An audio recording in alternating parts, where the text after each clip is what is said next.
Inspector Rathore अपनी table पर बैठकर चाय पी रहे थे कि तभी उनकी नजर न्यूज़पेपर की खबर पर पड़ी कि एक 28 साल की लड़की अपने घर से बाहर निकली लेकिन वापस अपने घर नहीं आई और 2 महीने में ये खबर दूसरी बार छपी थी। तभी कामिनी भी अखबार लेकर इंस्पेक्टर राठौर के पास आई और उन्हें वही खबर दिखाने लगी। सर, ये खबर पढ़िए सर। मैं भी वही देख रहा था कामिनी। और सिर्फ यही नहीं, पिछले 6 महीने में 6 लड़कियां अलग अलग शहरों से अपने घर से निकली लेकिन वापस नहीं आई और ना ही उनकी डेड बॉडी मिली। ये राज क्या हो सकता है कामिनी, पता लगाना पड़ेगा। सर, ये तो कोई भूत जैसा लागत है। आप खुद ये सोचो ना, इतनी लड़कियां गायब हुई और किसी को कोई खबर ही नहीं। सर, एक इंफॉर्मेशन मिली है, शायद इससे हमारी कोई मदद हो सकती है। राठौर ने लैपटॉप में सारी डिटेल्स देखी।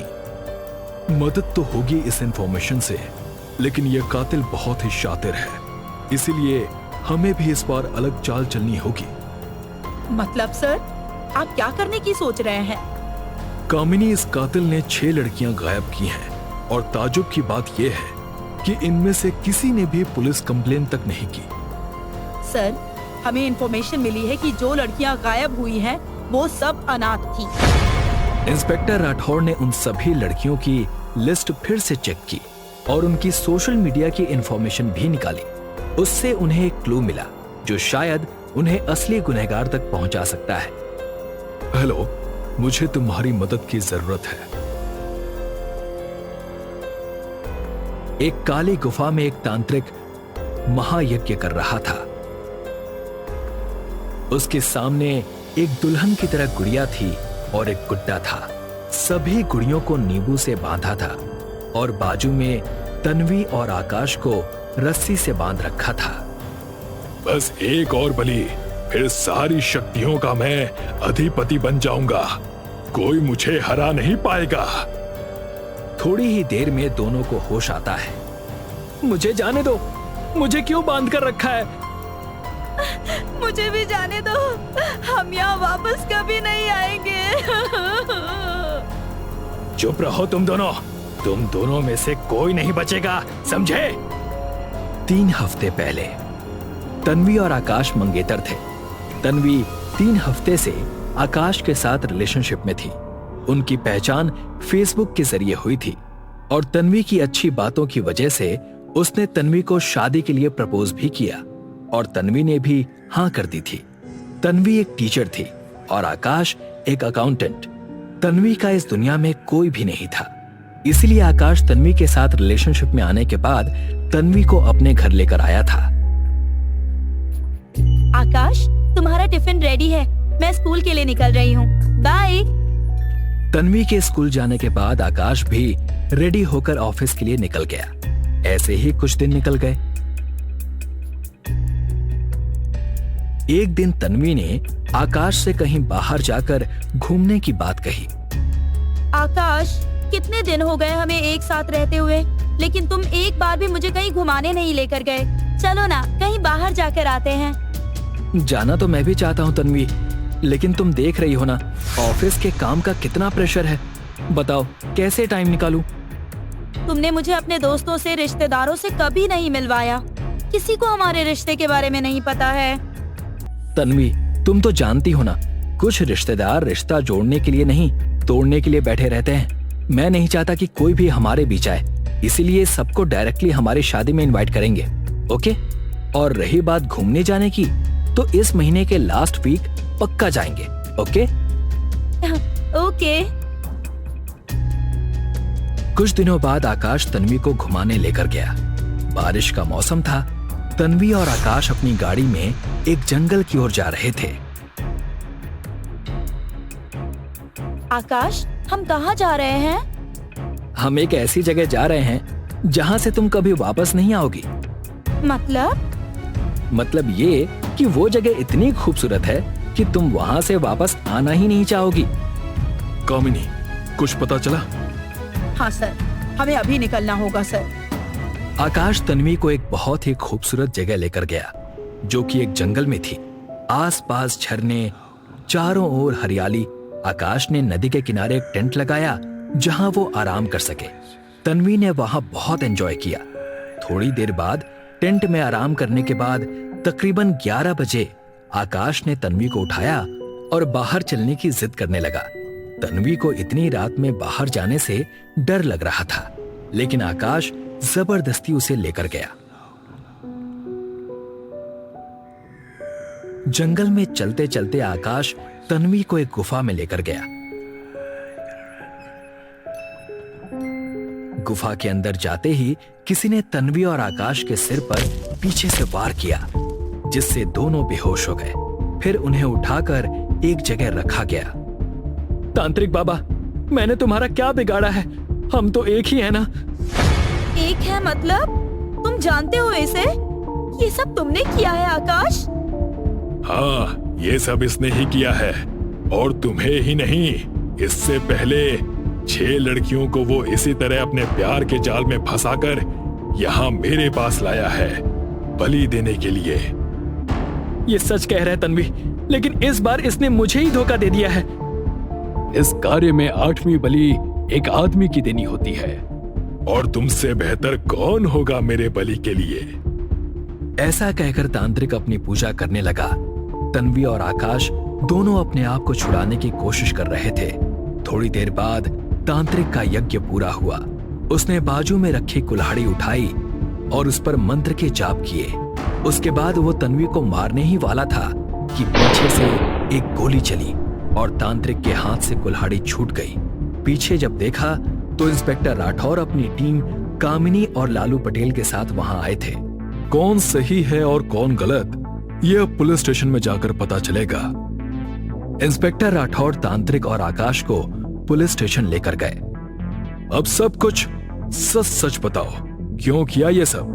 नहीं तो ऐसी हालत करूंगा कि आईने में खुद को भी नहीं पहचान पाओगे। मैं कई सालों से एक यज्ञ कर रहा था, एक महाशक्ति पाने के लिए, लेकिन हमेशा मेरे हाथ निराशा ही लगी। फिर मुझे पता चला कि इस यज्ञ के लिए 8 नर बलि देनी होती है, जिसमें 7 लड़कियां और एक लड़का होना चाहिए। तांत्रिक ने बताया कि उसे बलि तो देनी थी, लेकिन यज्ञ के दौरान वो गुफा से बाहर नहीं निकल सकता था।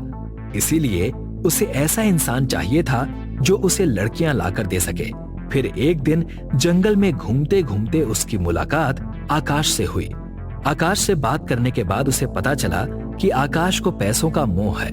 इसीलिए उसने आकाश को पैसों का लालच दिया और लड़कियों को लाने के लिए कहा। और पैसों के लालच में मैं भी तैयार हो गया। लेकिन एक बात हमको समझ नहीं आई साहब, कि आपको कैसे पता चला कि ये सब उसी गुफा में हो रहा है? वो तो इस शहर से काफी दूर है। इस काम में हमारी एक स्पेशल इंसान ने बहुत मदद की है। वो कौन सर? अपने सामने तन्वी को देखकर आकाश के पैरों तले जमीन खिसक गई। तन्वी, तुम? हाँ, मैं क्राइम स्पेशलिस्ट तन्वी कुमार। तुम्हें क्या लगा प्लानिंग सिर्फ तुम कर सकते हो? तुम्हें और तुम्हारे साथी को पकड़ने के लिए हमने ये प्लान किया था। लेकिन ये सब कैसे हुआ सर? हमका तो कुछ समझ में ही नहीं आ रहा है। पानी सर के ऊपर से जा रहा है सर। इंस्पेक्टर राठौर ने बताया कि जब उन 6 लड़कियों की लिस्ट उन्होंने देखी और सोशल मीडिया पर जब उनके बारे में सर्च किया तो पता चला कि उन सभी लड़कियों का एक कॉमन फ्रेंड है और एक लड़की के मरने के बाद उसने दूसरे को रिक्वेस्ट भेजी है। और हर महीने ऐसा ही होता है। फेसबुक पर लड़कियों से बात करना, उन्हें अपने प्यार के जाल में फंसाना, ये आकाश का काम था। इसीलिए इंस्पेक्टर राठौर ने तन्वी को कॉल किया और उसे सारी बात बताई। और प्लानिंग के मुताबिक तन्वी ने एक फेक प्रोफाइल बनाकर पहले आकाश को फ्रेंड रिक्वेस्ट भेजी, फिर हर बात पर हाँ में हाँ मिलाई। लेकिन तन्वी हर पल की इंफॉर्मेशन इंस्पेक्टर राठौर को देती थी। आकाश ने घूमने जाने की बात की तो इंस्पेक्टर राठौर समझ गए थे कि अब इस प्लानिंग का आखिरी दांव शुरू हो गया है। इसलिए तन्वी ने पहले ही इंस्पेक्टर राठौर और कामिनी को अपनी लाइव लोकेशन भेज दी थी, जिसके जरिए वो गुफा तक पहुंचे। लेकिन तुम्हारा जवाब नहीं राठौर। क्या प्लानिंग की है तुमने? हाँ सर, आप तो कमाल के हो। बस बस, इतनी भी तारीफ मत करो। अपना तो ऐसा ही है।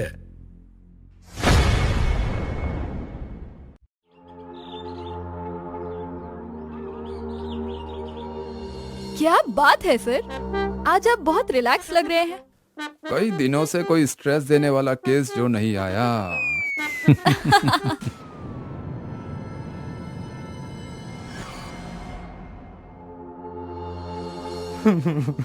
लुट गया मैं सर, मैं लुट गया।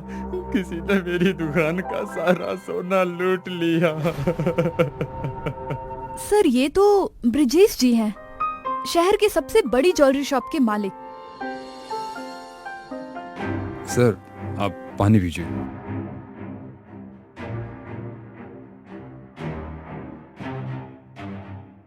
अब आराम से बताइए क्या हुआ था। सर कल रात को रोज की तरह मैंने अपनी ज्वेलरी की दुकान में ताला लगाया था, अच्छे से चेक करके। बाहर गार्ड भी था, पर फिर भी मेरी दुकान का सारा सोना चोरी हो गया। मैं तो लुट गया सर, मैं तो लुट गया। क्या आपकी दुकान में सीसीटीवी है? हाँ सर है, और सीसीटीवी का कनेक्शन मेरे फोन से है।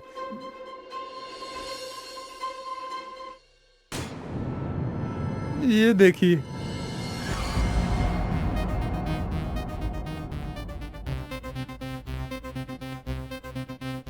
इसने तो मास्क पहन रखा है। क्या आपकी दुकान के आसपास कोई और दुकान के बाहर सीसीटीवी है? जी सर, वहाँ एक मेडिकल शॉप है जहाँ 24 आवर्स सीसीटीवी चलता है। ठीक है, वहां जाकर चेक करते हैं, शायद कोई सुराग मिल जाए।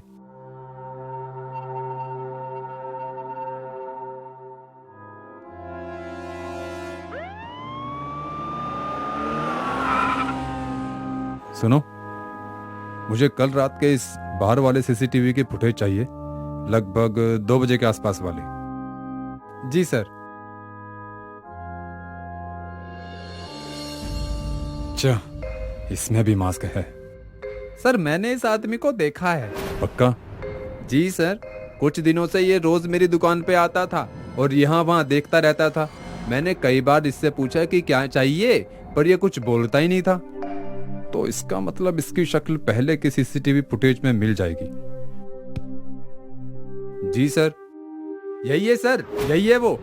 लेकिन तुमने इसे मास्क में कैसे पहचान लिया? सर मास्क में भी उसकी आंखें याद है मुझे। ठीक है कामिनी, इस आदमी का पता लगाओ।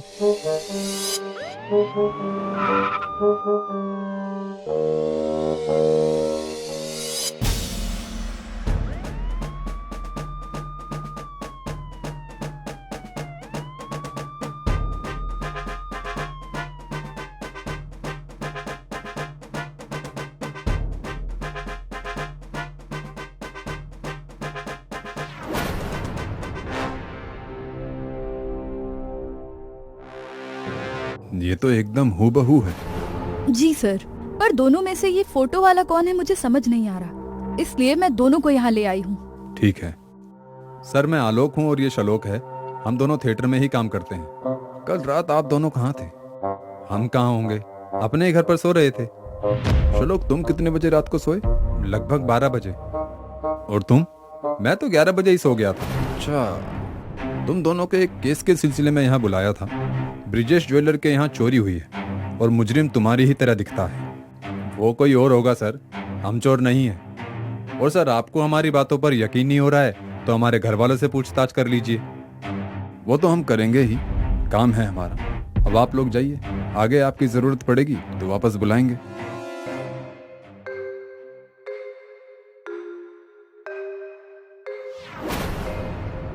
सर इन दोनों में से चोर कौन है? ये तो मुझे भी नहीं पता, पर जल्द ही पता लगा लूंगा। मुझे तो लगता है ये दोनों के दोनों चोर हैं, मिलकर चोरी कर रहे हैं। हो सकता है और नहीं भी। कामिनी, इन दोनों की सारी डिटेल्स चाहिए मुझे, यहाँ तक इनकी मेडिकल हिस्ट्री भी। जी सर।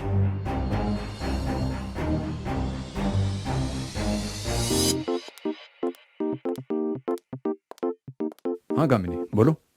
सर इनकी मेडिकल हिस्ट्री तो नहीं मिल पाई, पर इनके एक फैमिली डॉक्टर हैं जो बचपन से इन दोनों का ट्रीटमेंट कर रहे हैं। उनका नाम डॉक्टर जय है। मैं आपको उनका एड्रेस टेक्स्ट कर देती हूँ। गुड वर्क कामिनी।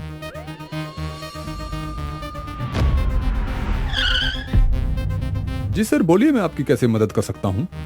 ये आलोक और श्लोक जो आइडेंटिकल ट्विंस हैं, इन दोनों में कोई डिफरेंस है क्या, जिससे पहचाना जा सके कि आलोक कौन है और श्लोक कौन? सर, वैसे तो कोई देखकर पहचान नहीं सकता, यहाँ तक कि उनके परिवार वाले भी उनको पहचान नहीं सकते। पर एक डिफरेंस है। क्या? श्लोक को एक अजीब बीमारी है। वो लाउड नॉइज सुनते ही कॉन्शियसनेस खो देता है, कुछ मिनट के लिए फ्रीज हो जाता है। Oh, thank you so much doctor, आपने मेरी केस सोल्व करने में बहुत मदद कर दी।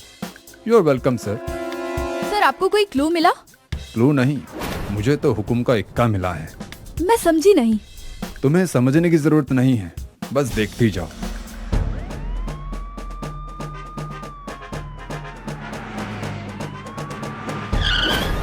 मैडम, आपने रिसेंट ज्वेलरी शॉप की चोरी के बारे में तो सुना ही होगा। जी सर। मेरे कैलकुलेशन के हिसाब से चोर नेक्स्ट टारगेट आपकी शॉप को बनाएंगे। क्या? ये तो नहीं बता सकता, पर मेरे पास प्लान है जिससे आपकी ज्वेलरी शॉप में चोरी नहीं होगी।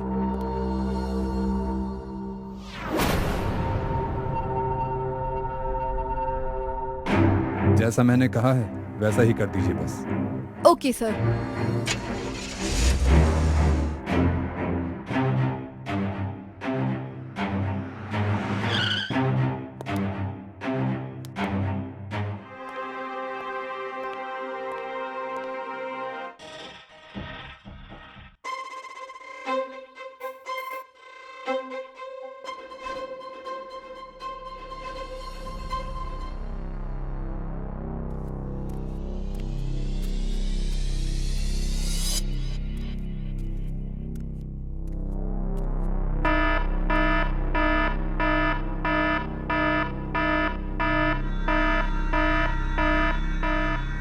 तो चोर श्लोक है। आपको कैसे पता सर? क्योंकि श्लोक को बीमारी है, वो लाउड नॉइज सुनकर पैनिक हो जाता है। ये आप कैसे कर लेते हो सर? अपना तो ऐसा ही है। Case solve. श्लोक की आइडेंटिफिकेशन भी हो गई और उसके खिलाफ स्ट्रॉन्ग एविडेंस भी मिल गई। सर, आप तो कमाल है।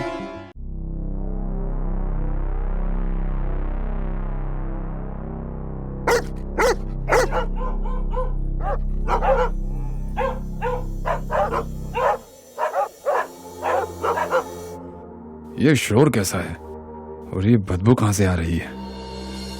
सर, ये बदबू इस जले हुए हाथ से आ रही है।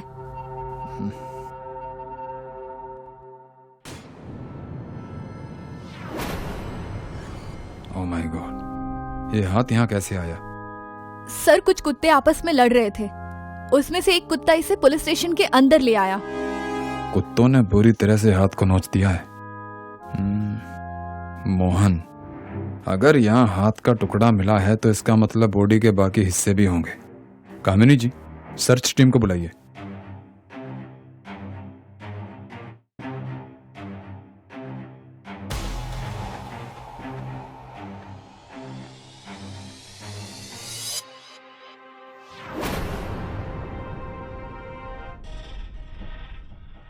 एक्सक्यूज मी, आप लोग किसी मोहन को जानते हैं जो आसपास रहता है?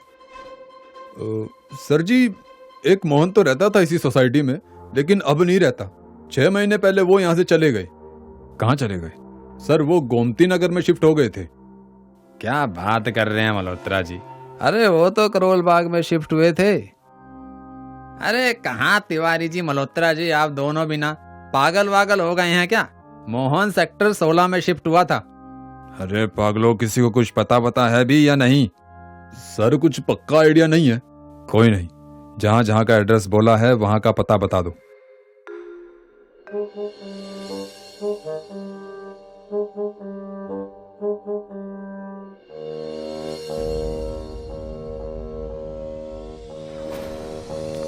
सर, हमने सब जगह देख लिया, लेकिन बॉडी कहीं नहीं मिली और ना ही पूछताछ में कुछ पता चला है। अब हम क्या करेंगे सर? कामिनी जी, टेंशन मत लीजिए। क्राइम हुआ है तो क्रिमिनल पकड़ा ही जाएगा। क्रिमिनल किसी और से बच सकता होगा, पर राठौर से नहीं बच सकता। आप एक काम कीजिए। हेलो सर, वो लोग गणपति नगर में शिफ्ट हुए थे, बस मैं इतना ही जानती हूँ, और वो कोई सही आदमी नहीं था। गायत्री जी, आप तो वही है ना जिससे मैंने लक्ष्मीनगर सोसाइटी के पास फोटो दिखाकर पूछा था? जी, लेकिन उस वक्त मैं बहुत घबरा गई थी, इसलिए कुछ बता नहीं पाई। It's okay. आप बता दीजिए कि आप उस कटे हुए हाथ के बारे में क्या जानती हैं? सर, वो हाथ मेरी सहेली रेशमा का है। इतने यकीन की वजह, उसके नेल्स पर जो आर्ट वर्क है, वैसे आर्ट वर्क की वो आदी थी। लेकिन वैसा आर्ट वर्क तो कोई भी आर्टिस्ट कर सकता है। जी कर सकता है, लेकिन उस आर्टिस्ट के फिंगर्स पर ऊपर वैसे ही 2 तिल हो, उतने ही डिस्टेंस पर। ऐसा इत्तेफाक शायद संभव नहीं है सर।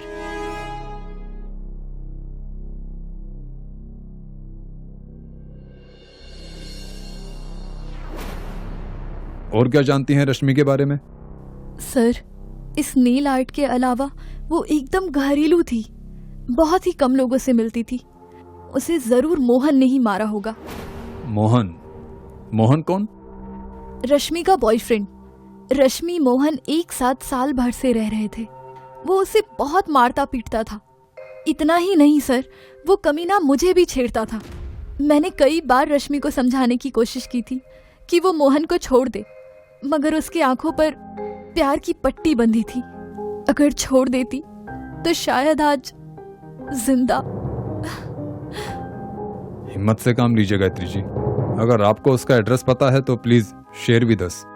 वो गणपति नगर में कोयल अपार्टमेंट में फ्लैट नंबर 205 में उसके साथ रहती थी।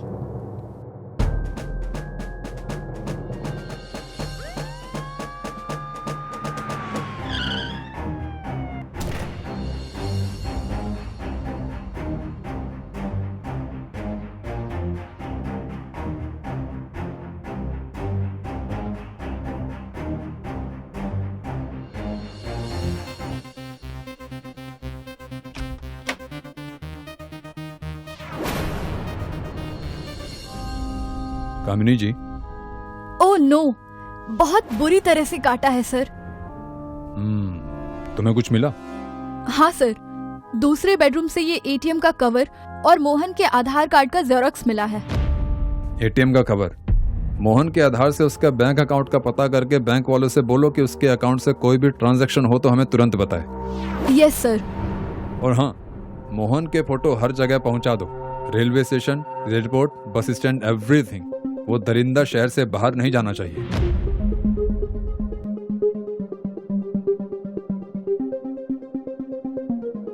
सर, अभी अभी बैंक से फोन आया था। उन्होंने बताया मोहन ने अभी दिल्ली नोएडा हाईवे के पास वाले एटीएम से पैसे निकाले हैं। जल्दी चलो, इस बार ये हाथ से नहीं निकलना चाहिए।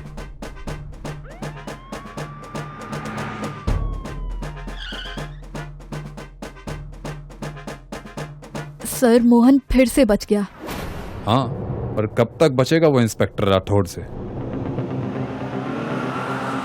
हेलो, क्या? ओके, हम पहुंच रहे हैं। गाड़ी वापस घुमाओ और जल्दी रंगीला ढाबा चलो। जल्दी, फास्ट फास्ट।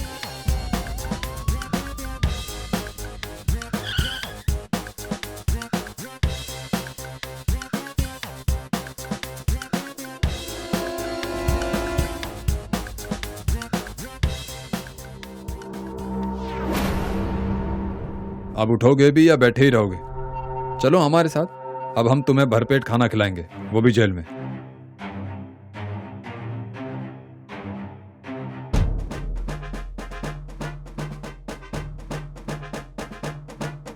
रुक जाओ मोहन, वरना मैं गोली मार दूंगा।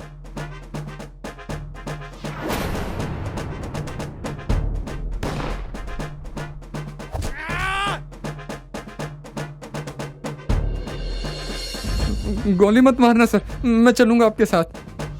चलो उठ।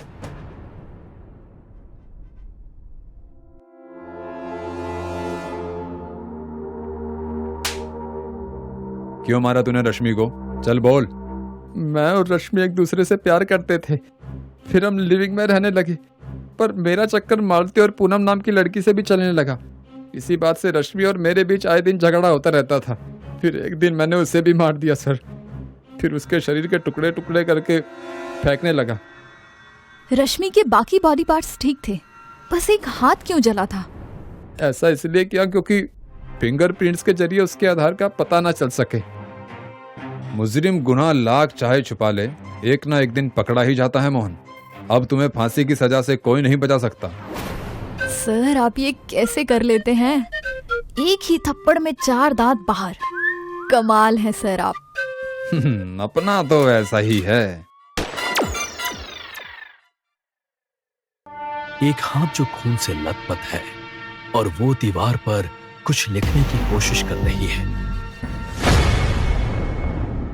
अगले दिन इंस्पेक्टर राठौर को कॉल आता है। यस, एक अनजान आदमी की आवाज आती है। सर, हमारे पड़ोस के घर में एक खून हुआ है, आप प्लीज जल्दी से आ जाइए।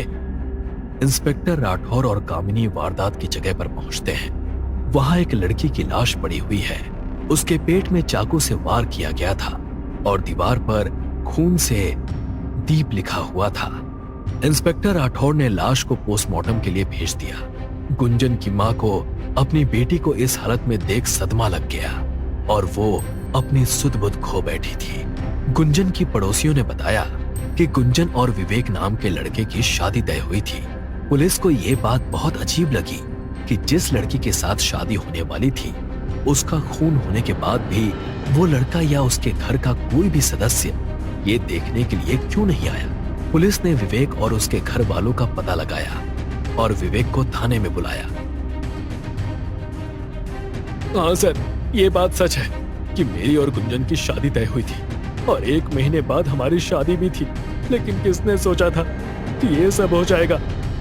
अब हमें सब सच सच बताना, तुम और गुंजन कैसे मिले थे और तुम दोनों का रिश्ता कैसा था।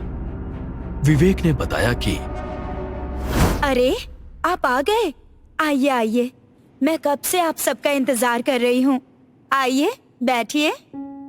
गुंजन की मां ने विवेक के घर वालों को बैठने के लिए कहा और उन्होंने गुंजन को आवाज लगाई। किचन से गुंजन हाथ में चाय का ट्रे लेकर आई। गुंजन को देखते ही विवेक को गुंजन पसंद आ गई। थोड़ी देर बात करने के बाद गुंजन और विवेक दोनों ने एक दूसरे के लिए हाँ कर दी। अगर लड़का लड़की की हाँ है तो हमें कोई प्रॉब्लम नहीं है शादी के लिए। हमें भी इस रिश्ते से कोई ऐतराज नहीं है। ये तो मेरी बेटी की खुशनसीबी है कि उसे आप जैसे लोग मिल रहे हैं। सब सही चल रहा था। विवेक और गुंजन धीरे धीरे एक दूसरे से प्यार करने लगे थे। वो कॉल करते, वीडियो कॉल करते, कभी कभी बहाने बनाकर साथ में घूमने चले जाते, अपने फ्यूचर के बारे में प्लानिंग करते, मानो कि वो दोनों एक दूसरे के लिए ही बने हों। सर, मैं गुंजन को मन ही मन अपनी पत्नी मान चुका था। मैं उससे सच में प्यार करने लगा था। अगर तुम सच में उससे प्यार करने लगे थे तो उसकी मौत की खबर सुनकर आए क्यों नहीं? सर, मैं वापस तब आता ना जब मुझे इसके बारे में कुछ पता होता। सर, मेरे एक रिलेटिव की शादी थी, इसलिए मैं अपने परिवार के साथ आउट ऑफ टाउन था। हम सब आज ही घर आए हैं। विवेक ने बताया कि वो अपने परिवार के साथ पिछले 1 हफ्ते से बाहर था। वो गुंजन को भी अपने साथ लेकर जाना चाहता था, लेकिन गुंजन नहीं मानी। पुलिस ने विवेक के बताए अनुसार इंक्वायरी की। सर जी, हमने विवेक के बारे में इंक्वायरी की और वो सच बोल रहा है। वो पिछले 1 हफ्ते से अपने परिवार के साथ आउट ऑफ टाउन था। ये तो ठीक है लालू साहब, पर ये दीप की स्टोरी कुछ समझ में नहीं आ रही है। गुंजन पूरा नाम तो नहीं लिख पाई, लेकिन कोई ना कोई सबूत तो छोड़ा ही होगा। हमें अपनी तलाश जारी रखनी होगी। इंस्पेक्टर राठौर ने कुछ पुलिस वालों को गुंजन के घर की तलाशी लेने के लिए भेज दिया और उसके बाद एक चौंकाने वाली बात सामने आई। घर में चोरी के कोई निशान नहीं थे, ना ही घर में किसी के जबरदस्ती घुसने के निशान थे और ना ही घर में कोई चोरी हुई थी। ये सारी बातें इस केस को और भी उलझा रही थी। कुछ दिनों के बाद गुंजन की मां को होश आने लगा और वो जोर जोर से रोने लगी। कामिनी ने उनको संभाला और उनसे पूछताछ की। साहब, हम तो गरीब लोग हैं, हमारा कौन दुश्मन हो सकता है? हमारे तो कोई रिश्तेदार भी नहीं है। हम माँ बेटी ही एक दूसरे का सहारा थे। आपको किसी पर शक है क्या? कोई गुंजन का पुराना बॉयफ्रेंड या उसे परेशान करता हो, ऐसा कोई? गुंजन की मां ने बताया कि कुछ दिन पहले उनके घर की लाइट खराब हो गई थी, इसीलिए उन्होंने एक इलेक्ट्रिशियन को बुलाया था। काम खत्म करने के बाद वो पैसे ज्यादा मांगने लगा। गुंजन ने मना कर दिया था और इस बात से वो इलेक्ट्रिशियन बहुत ज्यादा गुस्से में आ गया था। कहीं अपने गुस्से की वजह से तो उसने मेरी बेटी को नहीं मारा होगा ना? उसका नाम क्या था? सर, उसका नाम शायद दीपेश था। ये नाम सुन सबको लगा कि शायद दीपेश ने ही ये सब किया होगा, क्योंकि गुंजन ने भी अपने खून से दीवार पर दीप लिखा था। पुलिस ने उस एरिया के लोगों से दीपेश के बारे में पूछताछ की। पुलिस को दीपेश का पता चल गया। पुलिस ने दीपेश को गिरफ्तार कर लिया। सर, आप ये क्या कह रहे हैं? मैंने किसी का खून नहीं किया है। हाँ, ये बात सच है कि हमारा पैसों को लेकर झगड़ा हुआ था। सर, मैंने वहां 2 दिन काम किया था, लेकिन काम ज्यादा हो गया था, इसलिए मैंने पैसे ज्यादा मांगे थे। दीपेश ने बताया कि उसने काम तो किया था, लेकिन गुंजन ने ज्यादा पैसे देने से इनकार कर दिया। सर, मैं अपने काम का पैसा भी उससे वसूल नहीं कर पाया, तो खून कहां से करूंगा? हमारे लिए दिन के 300-500 रुपए भी बहुत ज्यादा होते हैं अपना गुजारा करने के लिए। अगर तुमने कुछ नहीं किया तो गुंजन ने तुम्हारा नाम अपने खून से क्यों लिखना चाहा? सर, मैं खुद भी कुछ समझ नहीं पा रहा हूँ सर, लेकिन मैंने कुछ नहीं किया। आप प्लीज असली गुनहगार को जल्द से जल्द पकड़ लीजिए। दीपेश की बात सुनकर यह केस और भी ज्यादा पेचीदा हो गया था। दीपेश को सस्पेक्ट के तौर पर अरेस्ट किया गया था। फिर दीपेश ने एक चौंका देने वाली बात पुलिस को बताई। उस बात से केस के सारे धागे ही खुल गए। सर, मैंने कुछ नहीं किया है सर। मैं क्यों गुंजन को मारूंगा? मेरा उससे क्या रिश्ता? वही तो जानना है हमें कि तुम्हारा और गुंजन का रिश्ता क्या है और तुमने क्यों मारा गुंजन को। तभी वहां दीपेश आ गया। दीपेश ने सनी को पहचान लिया। दीपेश ने बताया कि जब वो लाइट का काम करने के लिए गुंजन के घर जाता था, तब वहां पर सनी भी आया था। गुंजन की मां मार्केट जाती थी, तब उसी टाइम सनी वहां आता था और वो दोनों अकेले कमरे में 2-3 घंटे साथ में रहते थे, अंदर से दरवाजा बंद करके। अब आगे की कहानी तुम बताओगे या हम अपने तरीके से पता लगाएं? हाँ सर, मैंने ही गुंजन को मारा है। सर, मैं और गुंजन एक दूसरे से बहुत प्यार करते थे, लेकिन गुंजन की माँ को हमारा रिश्ता मंजूर नहीं था। सनी ने बताया कि गुंजन की माँ ने इमोशनल ब्लैकमेल करके गुंजन को विवेक से शादी करने के लिए मनाया था। विवेक से शादी तय होने के बाद भी गुंजन सनी के साथ रिलेशन में थी, लेकिन धीरे धीरे सनी को महसूस होने लगा था कि गुंजन को अब विवेक अच्छा लगने लगा है। उस दिन रात को जब वो गुंजन से मिलने उसके घर पर गया, तब कमरे में जाने के बाद विवेक का कॉल आया था। वो जिस तरह से प्यार से विवेक से बात कर रही थी, ये बात सन्नी को बहुत बुरी लगी। तुम्हें विवेक अच्छा लगने लगा है ना? अब अच्छा इंसान है तो अच्छा ही लगेगा ना? प्यार करने लगी हो ना तुम विवेक से? ऐसी कोई बात नहीं है सनी, विवेक एक अच्छा लड़का है, बस। इस बात से उन दोनों के बीच झगड़ा हुआ और गुस्से में सनी ने गुंजन के पेट में चाकू मार दिया। गुंजन के मरने के बाद उसने अपने आप को बचाने के लिए गुंजन का हाथ लिया और दीवार पर दीप लिख दिया, ताकि सारा शक दीपेश पर जाए, क्योंकि गुंजन ने सनी को पहले बताया था कि पैसों को लेकर दीपेश और उसमें झगड़ा हुआ था। तुमने प्लानिंग तो बहुत अच्छी की थी, लेकिन तुम ये भूल गए कि गुनहगार कितना भी शातिर क्यों ना हो, पुलिस की पकड़ में आ ही जाता है। सही कहा सर आपने, आपका तो जवाब नहीं। अपना तो ऐसा ही है कामिनी जी, चीते की चाल बाज की नजर और इंस्पेक्टर राठौर की पकड़ से छूटना इम्पॉसिबल है। कामिनी ने प्रियंका को अरेस्ट किया है और उससे पूछताछ कर रही है। बोलो, क्यों किया तुमने ये सब और किसके कहने पर किया? मैंने कुछ गलत नहीं किया, आप प्लीज मुझे छोड़ दीजिए। तुमने जो किया वो गलत किया या सही किया, ये हम तय करेंगे। वारदात की जगह रंगे हाथों पकड़ने के बावजूद भी तुम कह रही हो कि तुमने कुछ नहीं किया। संजू सुबह सुबह अपने बिस्तर से उठकर नहाने के लिए जाता है और फिर किचन में जाकर नाश्ता बनाने लगता है और अपनी बेटी को आवाज लगाता है। सोना, सोना बेटा, सोना बेटा, उठो बेटा। चलो रेडी होकर नीचे आ जाओ, ब्रेकफास्ट रेडी है। थोड़ी देर बाद सीढ़ियों से एक लड़की अपने हाथ में डॉल लेकर नीचे आई। पापा, आज आपने क्या बनाया है? आज हमने आपका और आपकी किटी का फेवरेट ऑमलेट बनाया है, वो भी चीज वाला। ओह, thank you so much papa, you are the world's best papa. ऐसा कहकर सोना ने अपने पापा को गले लगाया और बाद में दोनों ने ब्रेकफास्ट किया। फिर डॉक्टर संजू हॉस्पिटल जाने के लिए तैयार हुए। सोनू बेटा, मैं हॉस्पिटल जा रहा हूँ, तुम अपना ध्यान रखना, ठीक है? मैं बाहर से डोर लॉक कर दूंगा। ओके ओके पापा। संजू घर लॉक करके हॉस्पिटल के लिए निकल गया। रास्ते में उसे एक पेशेंट का कॉल आया। हेलो, बोलो समीर। डॉक्टर, क्या आप आज फ्री हैं? मुझे अपने बेटे के लिए आपकी अपॉइंटमेंट चाहिए थी। समीर, पेशेंट्स के लिए मैं कभी भी बिजी नहीं रहता, ये मेरा काम नहीं, मेरी रेस्पॉन्सिबिलिटी है। मैं 15 मिनट में हॉस्पिटल आ जाऊंगा, तुम भी आ जाओ। थोड़ी देर में संजू हॉस्पिटल पहुंच गया। प्रियंका संजू के हॉस्पिटल की नर्स थी। संजू के आने से पहले ही वो उसकी कैबिन ठीक करके रखती और सारे पेशेंट्स की फाइल्स मैनेज करके रखती। संजू कैबिन में आकर, good morning doctor. Very good morning Priyanka. आज किस किस की अपॉइंटमेंट है? प्रियंका ने अपॉइंटमेंट लिस्ट संजू को दे दी। संजू लिस्ट चेक कर ही रहा था कि बाहर से डोर खटखटाने की आवाज आई। Yes, coming.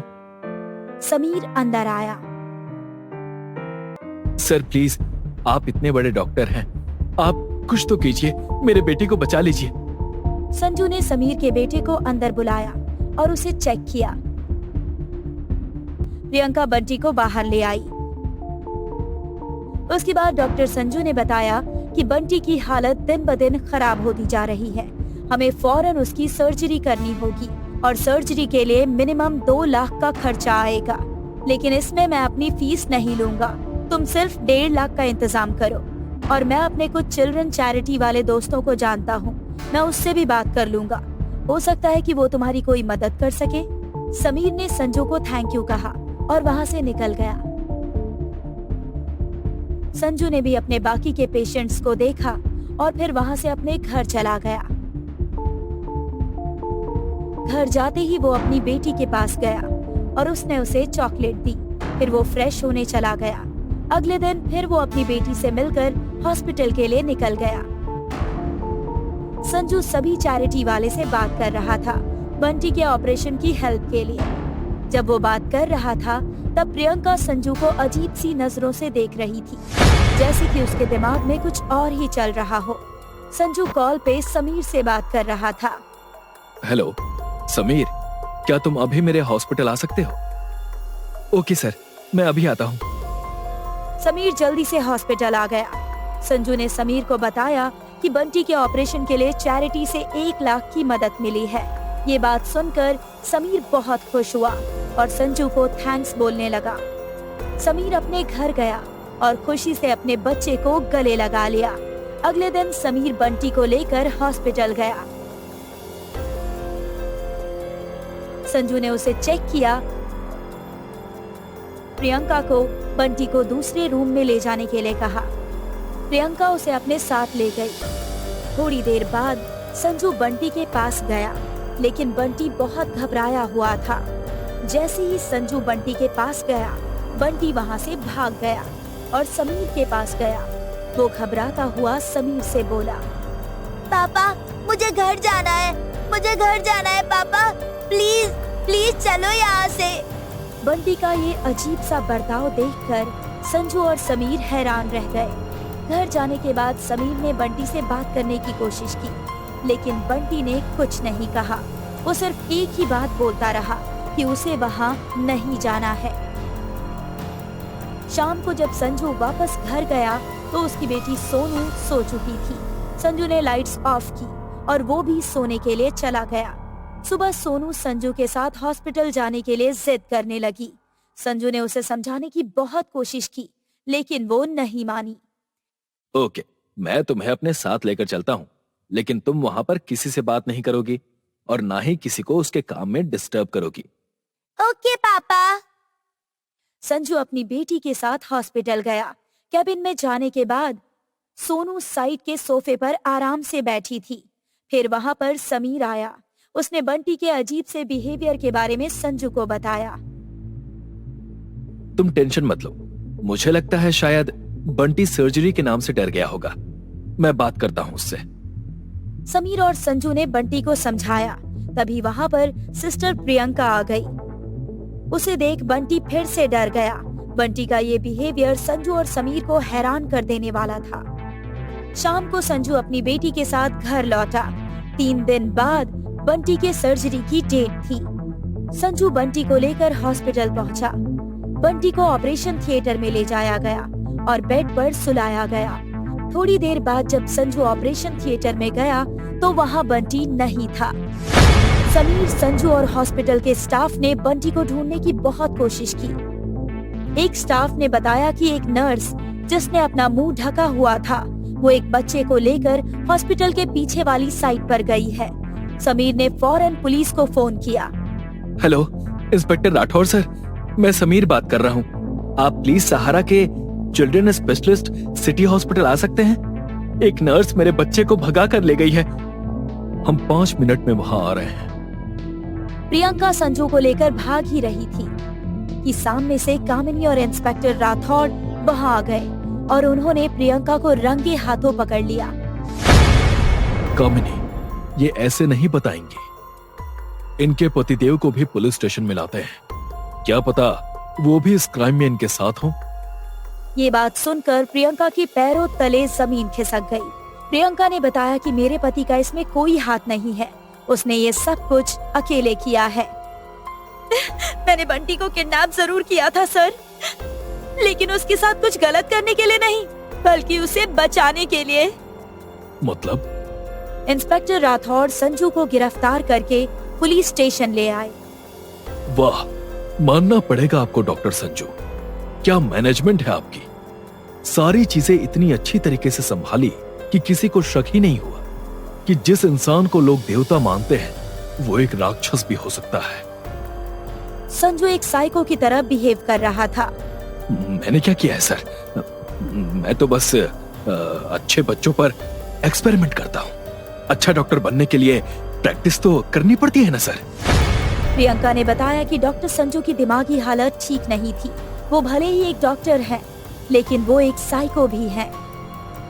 वो अच्छा डॉक्टर बनने के चक्कर में खुद ही केमिकल की दवाई बनाते हैं और उसका एक्सपेरिमेंट बच्चों पर करते हैं। इसमें कई बच्चों की जान चली गई है। प्रियंका के बेटे का इलाज भी उसी हॉस्पिटल में चल रहा था। डॉक्टर संजू ने उसे अपने एक्सपेरिमेंट का शिकार बनाया और उसकी मौत हो गई। बंटी के साथ भी वो वही करने वाला था, इसीलिए वो बंटी को लेकर भाग गई थी। तुम अपने एक्सपेरिमेंट में इतने अंधे हो गए थे कि तुमने अपनी बेटी को भी नहीं छोड़ा। वो भी तुम्हारे एक्सपेरिमेंट के दौरान मर गई बेचारी। डॉक्टर पागल की तरह बिहेव करते हुए। नहीं, मेरी बेटी जिंदा है। जिंदा है मेरी बेटी। वो कहीं नहीं गई है मुझे छोड़कर। वो हमेशा मेरे पास ही रहती है। प्रियंका ने बताया था कि डॉक्टर संजू की एक बेटी भी थी जिस पर उसने एक्सपेरिमेंट किया था और उसकी भी मौत हो गई, और ऐसा कई सालों से चलता आ रहा था। प्रियंका को ये बात तब पता चली जब उसके बेटे की मौत के बाद उसने डॉक्टर संजू को आईने के सामने बात करते हुए देखा था। मैंने कुछ नहीं किया है। मैंने तो बस एक्सपेरिमेंट किया था प्रियंका के बेटे पर। अब वो मर गया, उसमें मेरी कोई गलती नहीं है। हाँ, वो तो अपने आप ही मर गया। कमजोर था बेचारा। इंजेक्शन की पावर शायद सहन नहीं कर पाया। ये सारी बातें प्रियंका चुपके से सुन रही थी। वो तभी अपने बेटे की मौत का बदला लेना चाहती थी, लेकिन उसके पास डॉक्टर संजू के खिलाफ कोई सबूत नहीं था। लेकिन अब उसके पास सबूत था। उन सारे बच्चों की झूठी मेडिकल रिपोर्ट्स जिन पर संजू ने एक्सपेरिमेंट करके उन्हें मार डाला था। ये सारे रिपोर्ट संजू कहाँ छुपा कर रखता था, ये प्रियंका पहले नहीं जानती थी। लेकिन आज सर्जरी से पहले जब संजू हॉस्पिटल के एक कमरे में गया जहाँ किसी और को जाने की परमिशन नहीं थी, तब प्रियंका ने उसका पीछा किया और संजू वहाँ से लॉक लगाकर बाहर निकला तो प्रियंका ने उसे धक्का दिया और उसके जेब से कमरे की चाबी चुरा ली। प्रियंका ने चुपके से अंदर जाकर देखा तो सारी रिपोर्ट्स वहीं पर थी। तब उसका ध्यान उसकी घड़ी पर गई। बंटी की सर्जरी के लिए सिर्फ 5 मिनट बाकी थे। प्रियंका को कुछ समझ नहीं आया कि वो क्या करे, इसीलिए वो बंटी को ऑपरेशन थिएटर से भगा कर ले गई ताकि वो सर्जरी को रोक सके। संजू की बेटी को मरे हुए 2 साल हो चुके थे, लेकिन उसकी बेटी सिर्फ उसके इमेजिनेशन में जिंदा थी। इंस्पेक्टर राठौर समझ गए थे कि अगर संजू बाहर रहा तो और भी बच्चों को इससे खतरा हो सकता है, इसीलिए उन्होंने संजू का लाइसेंस कैंसिल कर दिया और उसे मेंटल हॉस्पिटल भेज दिया ताकि उसका इलाज हो सके। हमने ये केस आसानी से सॉल्व तो कर दिया, लेकिन उन बच्चों को न्याय नहीं दिला पाएंगे सर, जो इस एक्सपेरिमेंट में मारे गए। हम जनता के रक्षक हैं कामिनी। हम जुर्म को कम करने की कोशिश तो कर सकते हैं, लेकिन उसे पूरी तरह से नष्ट नहीं कर सकते। जुर्म के कई चेहरे हैं, इसलिए आप सबसे विनती है कि हम तो हैं ही आपकी रक्षा के लिए, लेकिन आप भी अपना और अपने बच्चों का ध्यान रखिए। वाह सर, क्या बात कही है आपने, आपका तो जवाब नहीं।